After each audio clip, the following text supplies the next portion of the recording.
Fala galera, beleza? Tudo bem com vocês? Rodrigão por aqui.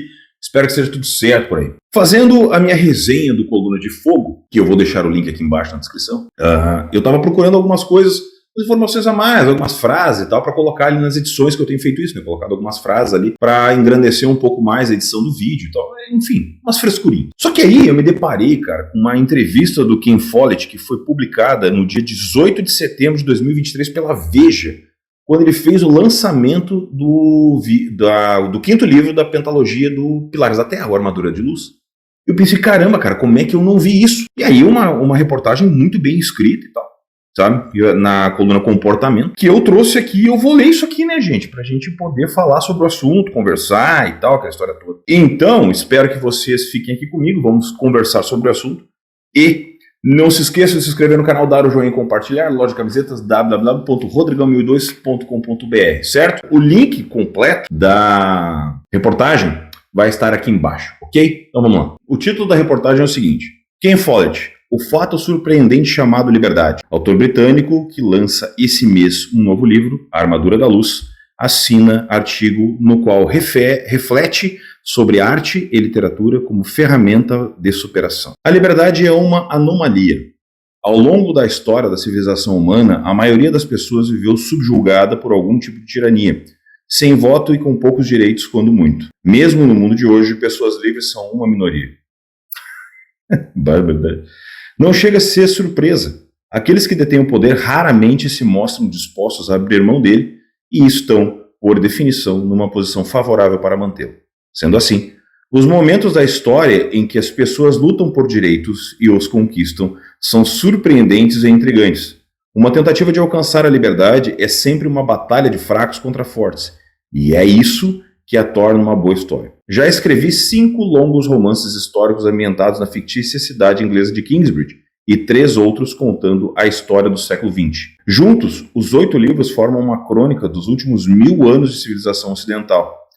Não foi algo planejado, apenas vasculhei a história em busca de boas histórias. Agora, porém, após meio século como autor de ficção, posso olhar para trás e ver que a liberdade foi o tema dominante da minha obra. Tudo começou com a ideia de que uma história poderia ser mais interessante e mais complexa se os dramas pessoais se desenrolassem tendo como plano de fundo uma crise histórica real, como uma guerra ou uma revolução. Tenho consciência de que alguns grandes autores fazem o contrário. A sociedade que Jane Austen examinou sob seu microscópio estava envolvida num conflito europeu que durou 23 anos, mas ela jamais menciona Napoleão. Impostos de guerra, revoltas do pão, destruição de máquinas ou a turba londrina que apedrejou a carruagem do rei aos gritos de pão e paz. Só que esse nunca foi o meu estilo. Todas as melhores histórias são, de certo sentido, pouco plausíveis, e um cenário autêntico proporciona a impressão de realidade, tornando os conflitos mais verossímeis. Comecei escrevendo thrillers e estudei história militar à procura de ocasiões em que o trabalho de um espião tivesse mudado, ou tido o potencial de mudar, o desfecho de uma batalha. Deu certo. Nos anos 70, documentos de guerra até então secretos foram liberados para os historiadores graças à regra de 30 anos do governo britânico. E eu li vários livros sobre o complexo plano de ação diversionária bolado para a invasão do dia D. Os serviços de inteligência alemães foram levados a aguardar uma suposta invasão na região de Calais e foram surpreendidos quando o exército anglo-americano desembarcou na Normandia, quase 250 km a oeste. Então eu escrevi um romance sobre um espião alemão fictício na Inglaterra que fica sabendo desse plano e tenta voltar com essa informação para o seu país natal. O livro recebeu o título de O Buraco da Agulha e foi meu primeiro sucesso de vendas. Escrevi vários outros thrillers com fundo histórico real e meu interesse pela história foi se ampliando. Mundo Sem Fim é sobre a peste negra que começou em 1347 e matou pelo menos 1/3 da população na Europa, no Oriente Médio e no Norte da África. A peste foi uma catástrofe e um divisor de águas na história intelectual europeia. O romance conta como os habitantes de Kingsbridge sobreviveram à peste, e boa parte dos acontecimentos dramáticos retratam os praticantes de medicina da cidade tentando lidar com a doença. Essa parte do livro é fantástica, impressionante. Na Idade Média, a medicina era controlada pela igreja. Todos os médicos eram padres. Sua formação universitária consistia em debater os textos de Hipócrates e Galeno. Eles nunca examinavam os pacientes. Um remédio poderia muito bem ser um versículo em pergaminho recortado de uma Bíblia e dissolvido em vinho. Puta merda. Ao longo da Peste Negra e do meu romance, fica evidente que a igreja não tem a menor capacidade para ajudar as vítimas da doença. Isso faz declinar a fé das pessoas na medicina religiosa e no sacerdócio de um modo geral. Um sinal dessa desconfiança cada vez maior foi a primeira tradução completa da Bíblia para o inglês concluída em 1382 por John Wycliffe, estudioso sobrevivente da Peste Negra. Wycliffe foi excomungado, mas tinha dado início a um movimento que nada seria capaz de deter. Além dos padres, a Idade Média tinha muitos praticantes informais de medicina, cirurgiões barbeiros, bruxas, parteiras, boticários e freiras. Todos o faziam apesar da reprovação do sacerdócio. Suas terapias tinham por base a prática e eles desenvolveram técnicas que surtiram algum efeito contra a peste negra. Fabricaram máscaras de tecido a serem usadas para cobrir nariz e boca, passaram a lavar as mãos com frequência, numa época em que se lavar era, no geral, considerado uma prática prejudicial. Alertaram os padres a não chegar perto demais de um doente para ouvir sua última confissão e a esvaziar o recinto de modo que a pessoa à beira da morte não precisasse sussurrar. Alguns, em especial as freiras, fizeram anotações sobre o seu trabalho e produziram folhetos com recomendações, chamados Tratados da Peste, como fez a freira Cáries em Mundo Sem Fim. Outros copiaram esses tratados da peste e acrescentaram tratamentos para outras doenças. Aqui deixa eu abrir um parênteses para não perder especificamente quando fizer os meus comentários no final.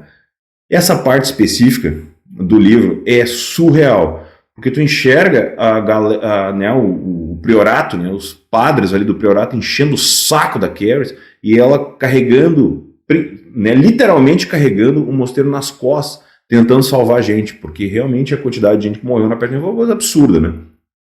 Mas é fantástico, a forma como o Foley faz é fantástica. Os resultados constituem os primeiros livros-textos de medicina da civilização ocidental baseada em indícios concretos. Vejam, portanto, o que aconteceu aqui?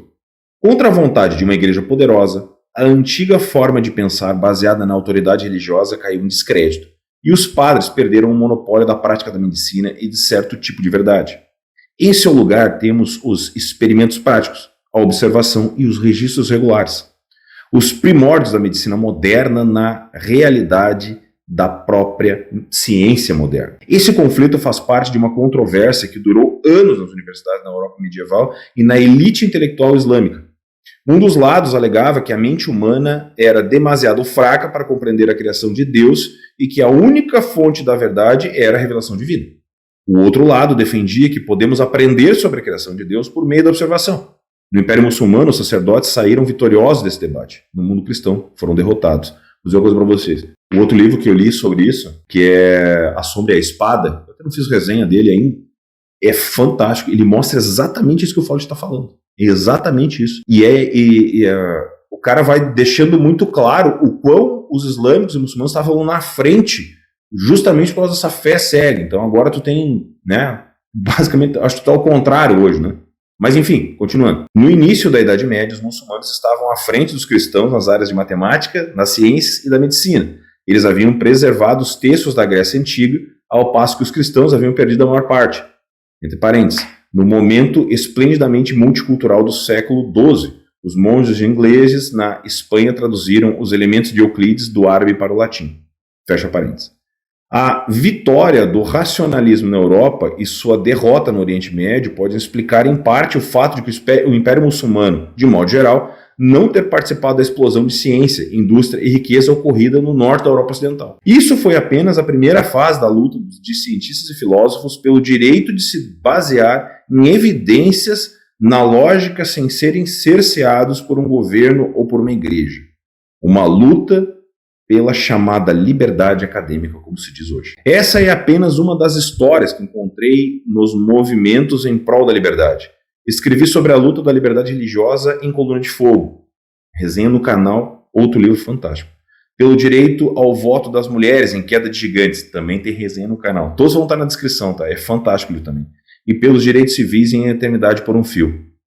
Queda de Gigantes e Eternidade por um Fio, como você sabe, faz parte da trilogia O Século. Tem um no meio ali que é Inverno no Mundo. Meu livro mais recente, A Armadura da Luz, a ser lançado em setembro, então já foi lançado, fala sobre a luta dos operários da indústria têxtil pelo direito de se unirem em sindicatos. Qual o papel especial da ficção nos relatos sobre o nosso passado? Em primeiro lugar, ele educa. Livros de história vendem milhares de exemplares. Romances históricos são vendidos aos milhões. 27 milhões de pessoas compraram Os Pilares da Terra e aprenderam como e por que as grandes catedrais da Idade Média foram erguidas. Eu sempre digo isso. Mas não é só isso. A imaginação do autor de ficção pode lançar sobre a história luzes que não foram do alcance do historiador estritamente factual. Um exemplo. Nos 5 últimos meses de 1914, quando a Primeira Guerra Mundial estava começando, mais de 1 milhão de britânicos se alistaram voluntariamente nas Forças Armadas. Por quê? Segundo os historiadores, isso se deveu a um arrebatamento patriótico, mas essa explicação não nos leva muito longe. Os historiadores não podem dizer muito mais sem adentrar na seara da especulação. Agora vem a parte bonita da contemporânea. Já o talento dos autores de ficção reside justamente nessa especulação. Em Queda de Gigantes, meu foco é o jovem fictício chamado Billy Williams. Fantástico personagem. Descrevo as pressões exercidas sobre ele para que se aliste ou não, e imagino o conflito interno que ele vivencia ao discutir com o pai sobre os erros e acertos dessa guerra específica e das guerras de um modo geral. A ficção não substitui a história acadêmica, mas, ironicamente, ela a torna mais real e mais prazerosa. Para mim, escrever histórias nunca foi um meio de alcançar um fim. Faço isso pelo ato em si, não para educar meus leitores, que são pessoas instruídas, que não precisam de mim para lhes dizer o que pensar. Tenho paixão por política e uma imensa admiração por A Cabana do Pai Tomás e A Revolução dos Bichos, mas nunca escrevi um romance de cunho político. Minhas opiniões não são nenhum segredo. Um dos críticos de Uma Fortuna Perigosa, outro livro fantástico, afirmou que dá para ver que Follett é liberal porque, quando descreve o elaborado vestido de gala que a dama de sociedade usa para ir ao baile, precisa acrescentar que a criada levou a tarde inteira para passá-la a ferro. Sendo assim, procuro tomar cuidado. Discussões políticas aparecem aqui e ali em meus livros, e nesses trechos procuro deixá-las em aberto após apresentar os dois lados da discussão. Cara, é fantástico isso aqui, cara. Eu não tinha lido o texto, obviamente, tá? Vamos lá. Meus leitores saberão chegar às próprias conclusões. Paradoxalmente, o resultado disso é que os conservadores muitas vezes ficam com as melhores falas. Em Eternidade por um Fio, numa conversa com um neto liberal, o aristocrata Tory Fritz tem a oportunidade de fazer o seguinte comentário ácido. Nós, conservadores, estávamos certos em relação ao comunismo. Dissemos que não iria dar certo, e não está dando. Não está dando até hoje. De toda forma, com raras exceções, a literatura está acima da política. Romances raramente alteram nossas convicções políticas, mas podem influenciar as atitudes e preconceitos que levamos para a política. Essa mentalidade é moldada pelas pessoas que conhecemos e pelas experiências que temos quando jovens e expandidos por histórias imaginadas sobre pessoas diferentes de nós. O hábito de ler amplia nossos horizontes, assim nos tornamos conservadores mais tolerantes ou liberais menos dogmáticos. Meus livros defendem a liberdade, dramatizando a vida de pessoas que a buscam. Em O Crepúsculo e a Aurora, ambientado por volta de 1000 depois de Cristo, os personagens lutam por justiça numa época em que o sistema jurídico só existia para servir a elite governante. Os anglo-saxões padecem da infidelidade causada por tribunais corruptos em todas as épocas da história, inclusive a atual. O mais perto que cheguei de fazer afirmação explícita de valores foi em Um Inverno no Mundo. Carla e Frida, personagens fictícias na Alemanha nazista de 1941, ficam sabendo sobre um hospital não fictício para crianças deficientes. Ali elas são executadas, mas os pais são informados que os filhos morreram por causas naturais e foram enterrados. Vou concluir com as ponderações de Carla ao refletir sobre o que ela pode fazer em relação a essa atrocidade. Quem teria coragem de protestar publicamente o que estava acontecendo em Augsburg? Carla e Frida tinham visto tudo com seus próprios olhos e trazido Ilse Koning como testemunha, mas agora precisavam de um advogado. Não havia mais representantes políticos eleitos na Alemanha. Todos os deputados do Reichstag eram nazistas. Tampouco havia jornalistas de verdade, apenas bajuladores sem talento. Os juízes, todos nomeados pelos nazistas, eram subservientes ao governo. Carla nunca tinha percebido como costumava ser protegida pelos políticos, jornalistas e juristas. Sem eles, constatava agora, o governo podia fazer o que bem entendesse e até mesmo matar pessoas. A liberdade é difícil de conquistar e fácil de perder. Dramatizar essa verdade e transformá-la em ficção tem sido o trabalho da minha vida. Quem Ford. Não precisa dizer mais nada, né? O texto por si só é tudo aquilo, todas as coisas, de todas as resenhas do livro do Ford que eu fiz aqui, é um resumo isso aqui. É um resumo geral de tudo que eu já falei dentro dos livros, das resenhas do Ford que eu fiz. É sobre isso. É sobre a liberdade. E sim, ele dramatiza. Sim, ele cria personagens. E isso é belo, e é isso que a gente tem que fazer. A gente tem que ler, e ele não trata os leitores dele como um bando de imbecil.